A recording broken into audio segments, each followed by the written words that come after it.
Hi, it's Dr. Tanya English and time for Healing with the Blues. Healing with the blues. That's right, I'm healing with the blues.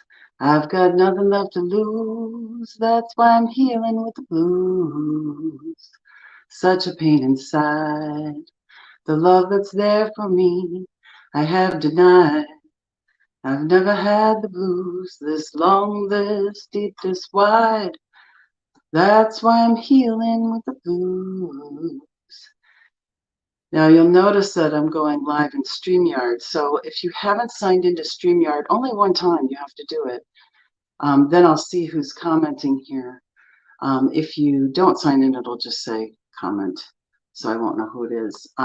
And I want you to know that I'm looking for you. I'm looking for you every day to see how I can help you, how I can be of more assistance to you. So I want you to remember there's somebody that's looking out for you. There's a lot of people who are going through a fresh grief experience right now. They're feeling it, and it's just so new. And hi, Dr. Dolly. And it's one of those things where you're what ifing. What if I had only? What if this also happens? Those are normal things for you to be thinking. It's like that when you have a shock like this. When you have something that happens in your life and things change very quickly, and your reality is different than it was, a day ago. You don't want to go to sleep because you'll wake up the next day and it'll be the same thing again. When you do wake up, you're like, I have to remember that it happened.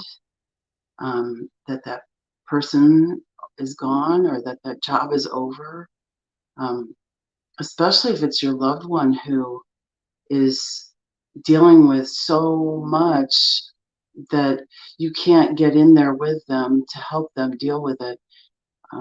But I want you to practice self-compassion. If you're the one that's actually having the experience of the grief, make sure that you are drinking plenty of water every day, that you're able to go for a walk out in nature. That's a really great way for you to let yourself go. There's going to be times when you break down. That's just the way it is.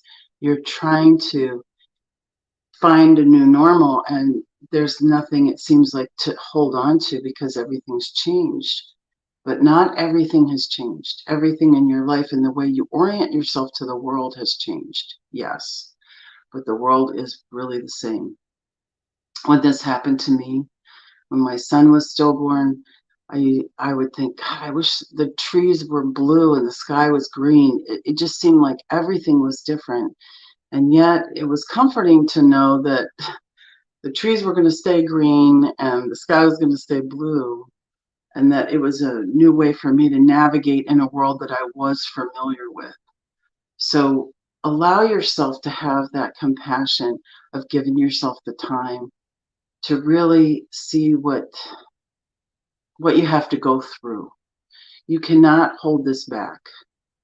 It will not allow you to hold back. If you do, this is how other diseases start.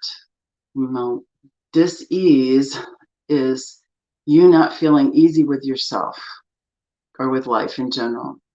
And when you don't deal with that and you don't address it, then it becomes disease and it'll come out some other way. So I want to remind you that the reason why I'm doing this is because you need to have something there that will remind you that your life is good, that life is good, that your life matters, and that there are other people that you're going to come into contact with who will want to share with you. I can't tell you how many times people have just started sharing things with me, and I'm in the grocery store or I'm at a gas station and they just want to share. People need to be together. And if you don't have anyone to share with, this is a great place to do it. This is a great place to put your comments and your feelings about what you're going through. I know that there's people here dealing with a very fresh grief, and fresh grief is so tender. It's so all-encompassing.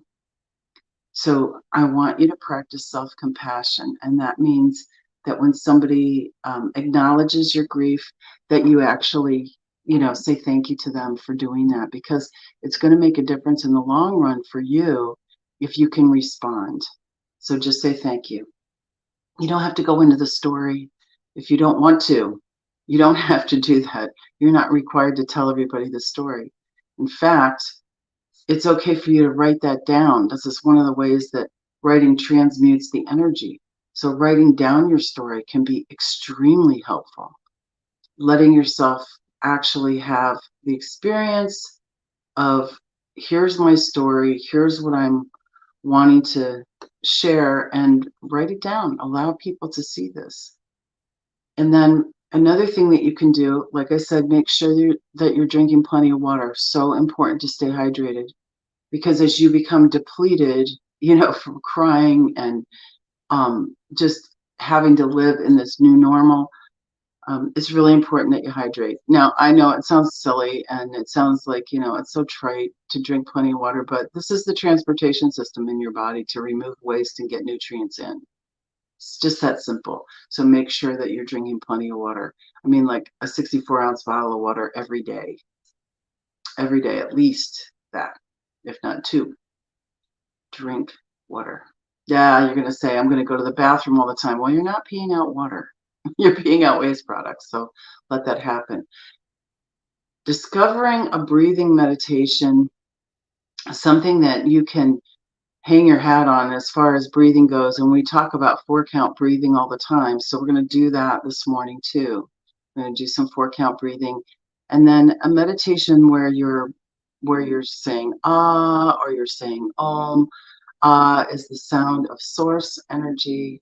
Any name for God has ah in it. So just saying ah, filling your lungs up and saying ah. Doing that for as long as you can. 20 minutes is a great way to start. If you can't go for 20 minutes, go for 2, go for 3. Just see what you can do and let yourself be in that moment, allowing yourself to open to source, because source has all the goodies for you. And then also reminding yourself that nature is a great healer. So when you're out in nature and you're walking through the woods, or you're out on the beach, or you're just walking through your neighborhood, that is a really great way for you to experience more releasing of old information, and just getting yourself moving. And it doesn't have to be a jog, it doesn't have to be a certain amount of time, it doesn't have to be a distance. It's just movement to let yourself move and be free in the world.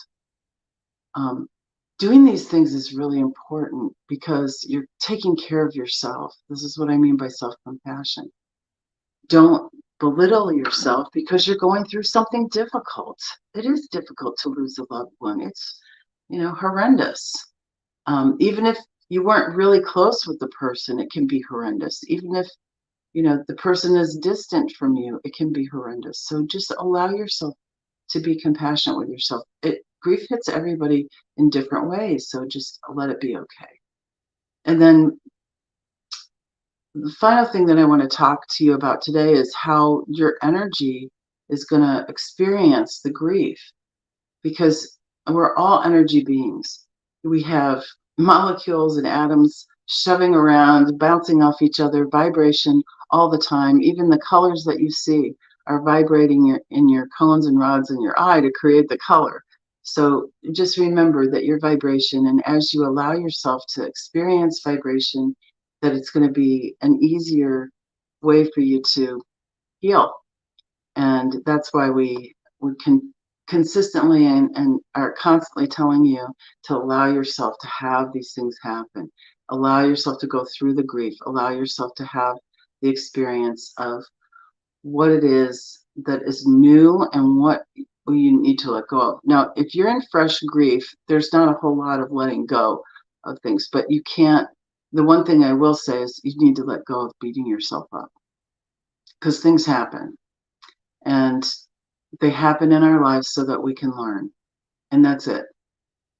Just learn what you can about yourself, about what happened, about what is the new you all about. Letting these things come to you and be revealed to you instead of forcing it or trying is really important.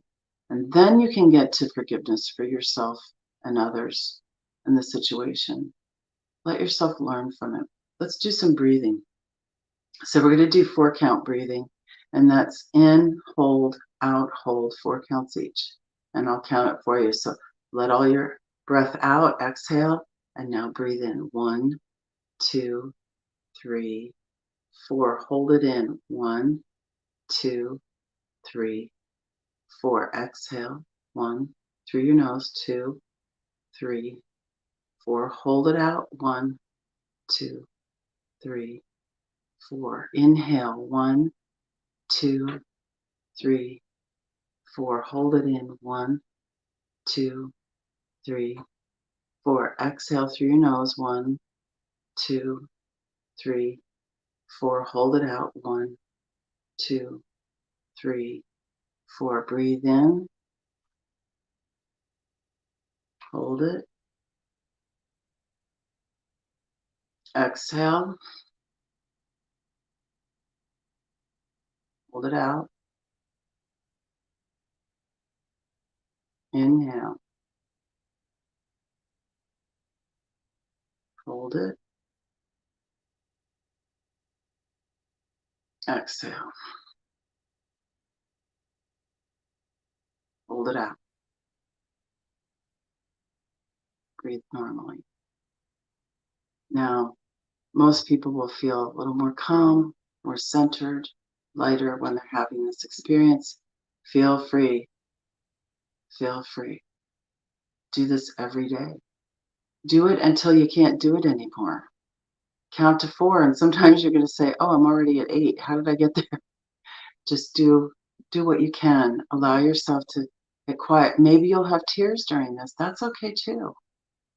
Your response, whatever it is okay. It's just fine. There's nothing you're supposed to feel or supposed to have. Would be great to feel lighter, calmer, more centered. Yes, you probably will. Let yourself get through this and try starting out with doing it 4 times, doing it for 5 minutes, doing it for 10 minutes, build up to 20 minutes. That 20-minute mark is a really significant mark, because notice our day is divided into hours, and the hours are divided into 3 20-minute segments. So our day can be divided into 3 segments as well: morning, noon, and night, right? So we can do this at specific times. You can do it first thing in the morning. You can do it on your way to sleep. If you wake up during the night, you can do it during the night and put yourself back to sleep. Let yourself have that rest. That's the most important thing you can do, because when you rest, your body can heal. It can't do it when you're out running around doing things, or when you're overwhelmed with what's happening in your life. Resting is extremely important. And last night I got 7 hours and 59 minutes of sleep. So I'm very happy about that. It's a wonderful thing to get a good night's sleep. I'm so grateful for it. Being grateful for having a good night's sleep is a good place to start too. Allow yourself to have that. It's so important for you to have that experience of being okay with yourself, of being good with yourself, of having that compassion for yourself. It just makes it so much easier for you to move through life. Yes, there are going to be times when you're overwhelmed with the grief. There are going to be times when you feel like there's not another step I can take. Let yourself rest. If it were your friend, what would you tell them? Treat yourself like you would treat your best friend. You wouldn't say, get up off your chair and get moving. You might after a year, you might after 6 months, like, come on, we're going somewhere. You might do that, right? But not in the fresh newness of the grief. You're going to be compassionate with yourself.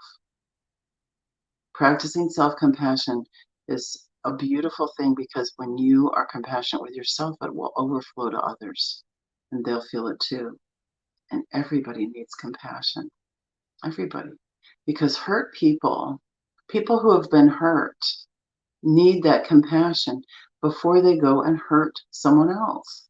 It's important to remember that when an animal is backed into a corner and they've been abused, they're going to get ferocious a lot of the time because they don't know what else to do. People are the same. If they've been backed into a corner and they've been hurt, they will be ferocious. So you have to go in softly and with compassion. So let's do that for ourselves first. Good idea? Okay. Is there anything that you would like to have taken care of today while we're here live doing healing? Please feel free to put it in the comments. I'm looking online right now. I'm looking in StreamYard. I'm also looking on our group page. What can I help you with today? What are you feeling that needs to be dealt with? Allow yourself to do that. Just put it in the comments. I'll see it. So we're having a class this Saturday, Claim Your Power 2. Claim Your Power 1 is all about learning how to pick up information from others. Why would this be important in grief? Why in the world would claiming your power, your intuition, your intuitive power, why would that be important for grief and healing grief? Put your ideas in there in the comments. Why do you think that your intuition would be important in healing grief? Because I'm interested to see what you think, why these things are connected. Intuition and grief. If you're watching the replay, put it in there. I'm very interested to hear what you think. Because the way that I look at it is your intuition is going to tell you things sometimes before you experience them. It's going to give you a feeling about something. It's going to give you some kind of instinct about something. It's going to feel like a natural, normal feeling. It won't feel like fear. It won't feel like emergency. It'll feel like, this feels like something else. It's like almost like a thought. It doesn't have a lot of feeling behind it. So yeah, begin to believe yourself. Yeah, what processing grief? Exactly. Thank you, Kimberly. When you allow yourself to use your intuitive skills, then it makes it easy for you to shut out whatever is not important, because your reticular activating system is clearing about 90% out, but it also is being able to experience what the whole of the universe is. So what did somebody write here? Let's see. Teresa says he removes busyness around it so you can feel it and hear it better. Yes.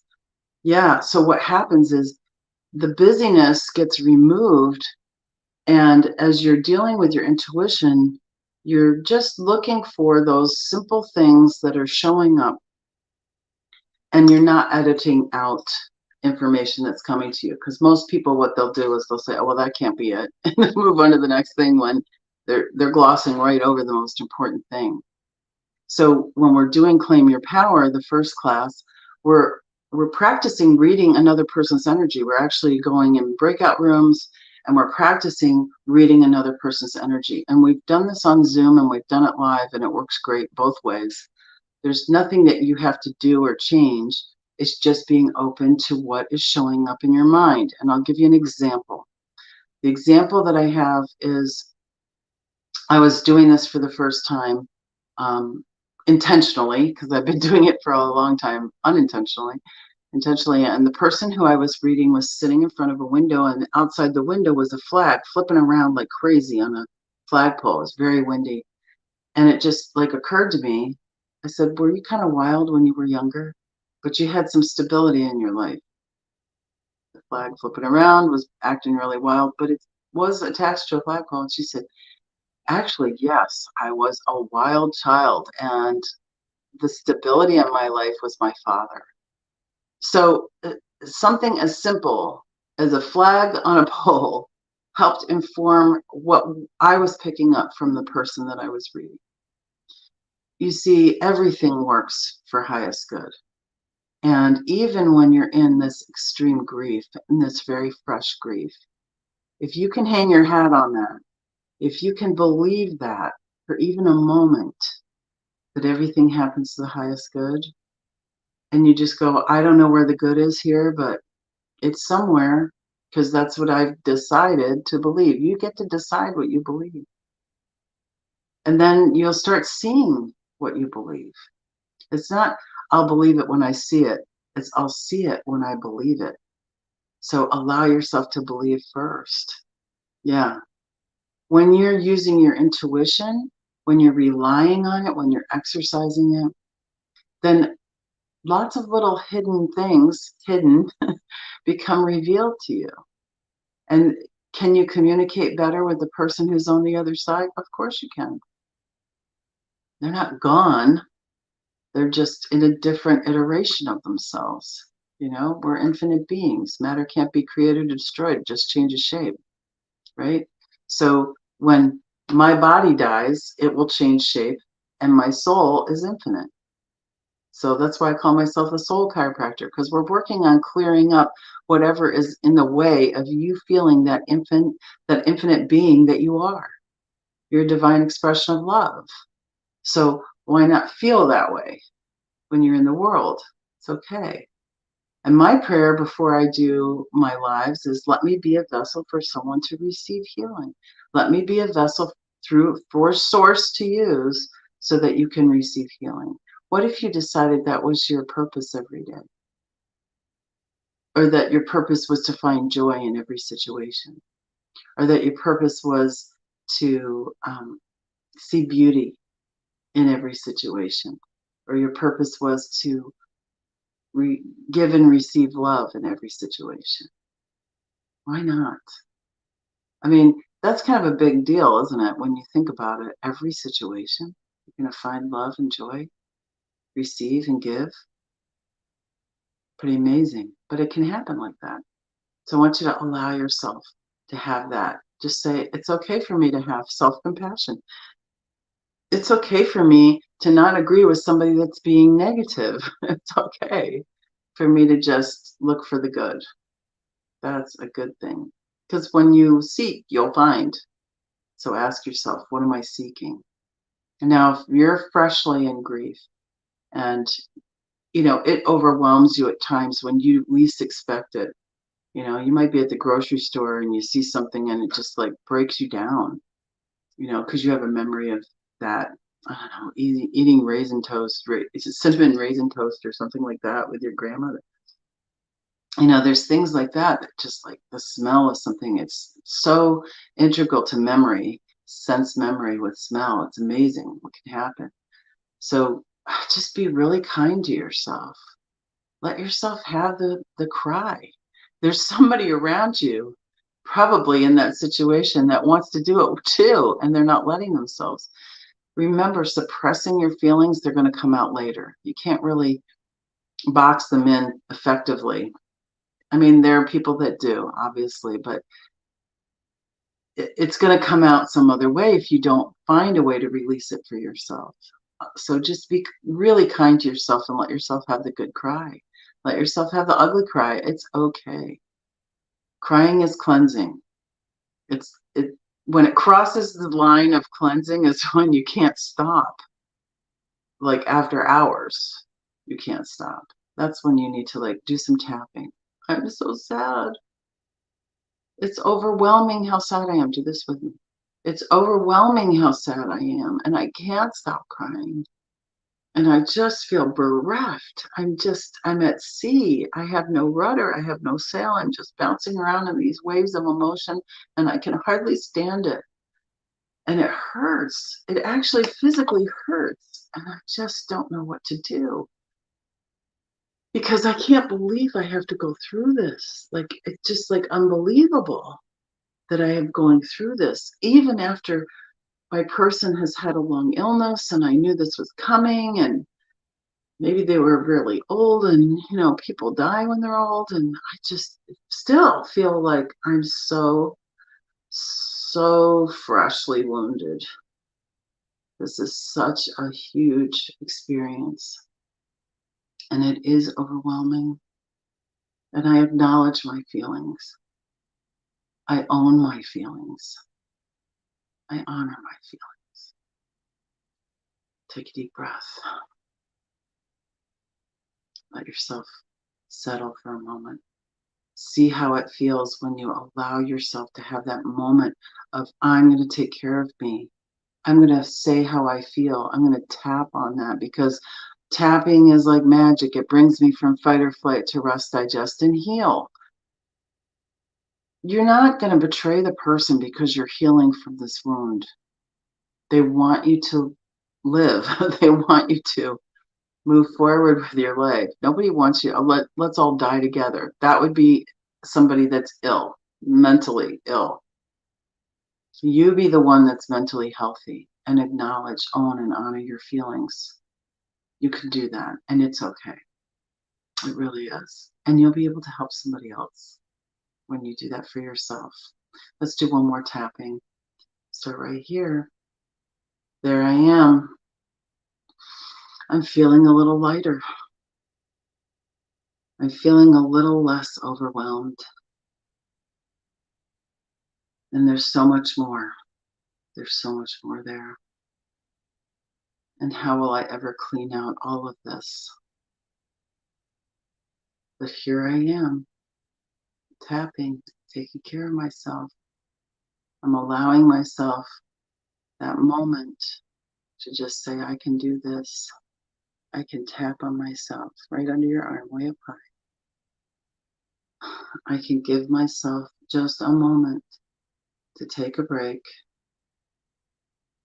and acknowledge my feelings and own my feelings and honor my feelings, knowing that I am practicing self-compassion. I feel compassion for what I've been going through. I know others feel compassion for me. And maybe, just maybe, there's a light at the end of this dark, long tunnel.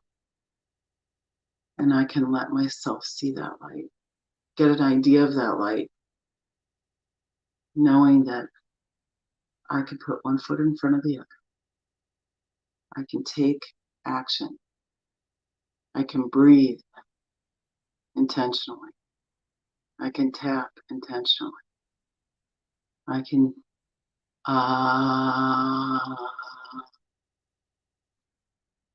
intentionally. And that's all good. And I'm so grateful.